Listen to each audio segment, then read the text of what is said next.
Old, mumbling and reeking of alcohol, admit it, it's how many of us view your typical homeless person. And look, no doubt it's true in some cases, but there are hundreds of homeless you'd walk past without a clue they're living rough.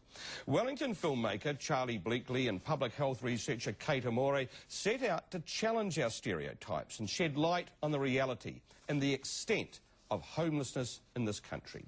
We'll talk to Kate in a moment, but first, this from Jill Higgins.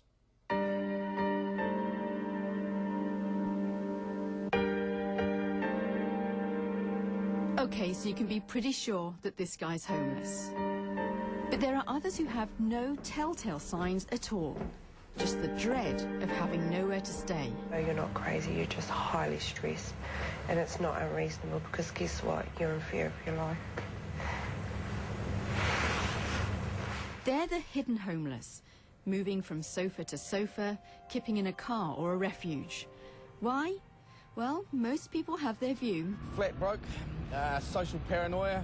They don't have it together enough to sort of realise that they can get themselves out of it. They get benefit, they get money, but that's where they want to be. That wasn't true for Carl. Realised that my parents ain't going to let me back in home, so, you know, went and done a little bit of mischief and a few of my mates, and we decided to build me a hut down over at the train tracks. He was homeless for 15 years. It was definitely warmer than sleeping on concrete. Chucked out by his stepfather as a 14-year-old boy. Just had to look after myself and bring myself up. Tiara did choose to leave her home, if you can call it a choice, to escape domestic violence. I went to all extremes to try and stay at the house I was living at, but the violence just got too much. She couldn't afford another house, didn't seem to qualify for financial help, so ended up in a refuge. Yeah, and this is where my son often pottered around on his bike. Just a handful of clothes and her baby to speak of. You have this vision of a white picket fence, you know, everything that society conjures up, and it's like, well, one day it'll get better, you know, because that's how life's supposed to be when you have a baby.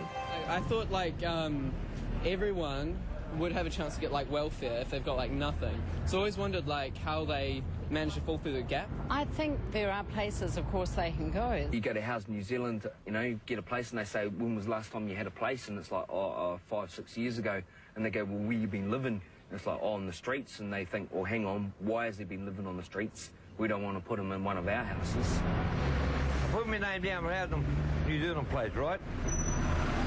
About 6 years ago, and I'm still waiting. They are provided for and they do have a choice. I'm sure they have places to go. I think New Zealand looks after their poor really, really well. Did you ever think you would end up living like this? No. You don't think those things, do you? No. No way. Colin is your traditional down and out, living rough for 30 years now. But it's not what he intended, not what he expected when he started out work as a young man in a woolen mill. I was there for 9.5 years, small arms factory, yeah. I left there and joined up with a circus, Ashton Circus. So you ran away with the circus? No, I didn't run away. I was with them for about 3 months. More factory jobs in Hastings, then a serious back injury left him with benefit, then problems, then a life on the streets. That bloody blue uniform sometimes, you know, take you in. Why don't keep you there about an hour and let you go? You don't go to court, you pay us.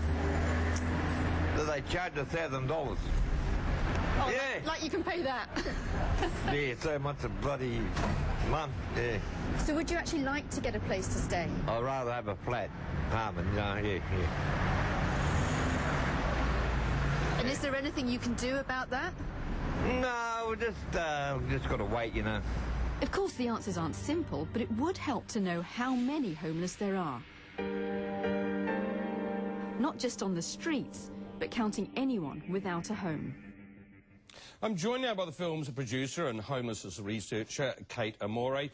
Kate, why do we know so little, if you like, about the homeless? I guess it's because we have this really stereotypical idea of what homelessness is. and maybe we don't want to think that there's homelessness in New Zealand. But do the agencies, does government monitor it? No, not at all. Why not? Maybe we've never thought that it was a problem that needed monitoring. Because you see, listening to some of those people, there is the presumption that either there are facilities for them or they're on a benefit or that there are agencies there to help. Is that the reality? There are agencies there to help, but everyone is really struggling with the really critical lack of emergency accommodation and affordable permanent accommodation, and we know that there's really incredibly long waiting lists for Housing New Zealand. There is also perhaps a perception amongst some that this is a lifestyle choice.